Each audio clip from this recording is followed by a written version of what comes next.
New at 11, staying one step ahead of data centers. How one town is being proactive during the AI revolution.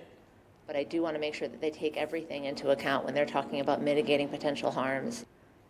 The town of Henrietta is working to implement restrictions on AI data centers within the town. It comes a week after New York State also implemented its own moratorium on AI data centers. News 10 NBC's Tom Kowalski went to a Henrietta Town Board meeting tonight where the restrictions were discussed. So, Tom, are there any plans at this point to build an AI data center there in Henrietta?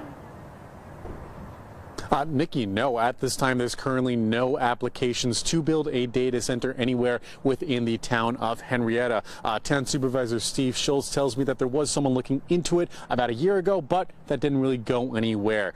He says that the point of this potential new law is to restrict where and what kind of data center can be built here in the town, and to make sure that if one is built here in the town, it benefits not just the town, but also the people living here. Obviously, these very large ones can create a lot of issues. Now, I'm not necessarily against them. I'm not for them either, but I want to make sure that if one comes in, they can't run roughshod over us. Henrietta Town Supervisor Steve Schultz wants to get ahead of the curve on data centers. He wants any potential data centers to not fall under a special use permit, but under incentive zoning, meaning if one does come to Henrietta, the pros would have to outweigh the cons to be built. By doing it through incentive zoning, the burden of proof is on them to show that this is going to be a benefit to the town. So, for instance, you got a big data center, we understand the problems with power and water and all that stuff, but what if we said, okay, the community benefit we're going to get from the incentive to be able to put in a data center is that you have to improve our power.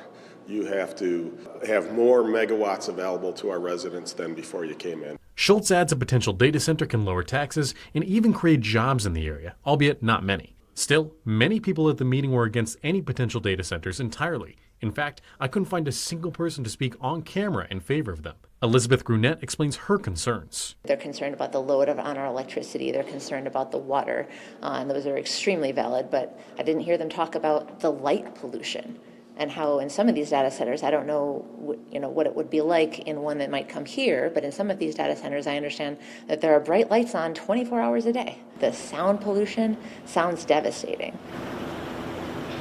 In the areas that they're talking about having this is a quiet, rural place that is gorgeous. Now, according to datacenters.com, there are already over 200 data centers all throughout New York State, including 8 right here in the Rochester area. Governor Hochul's recent moratorium does only apply to hyperscale data centers. That means a data center with over 5,000 servers, and that's a pretty big data center there. We'll let you know if there's any updates with that data center moratorium right here on News 10 NBC. For now, though, live in Henrietta, Tom Kowalski, News 10 NBC. Thanks, Tom. Caution against data center overreach is a cause shared by the governor, as Tom mentioned. Just last week, she announced a 1-year moratorium on environmental permits for new hyperscale data centers in New York State.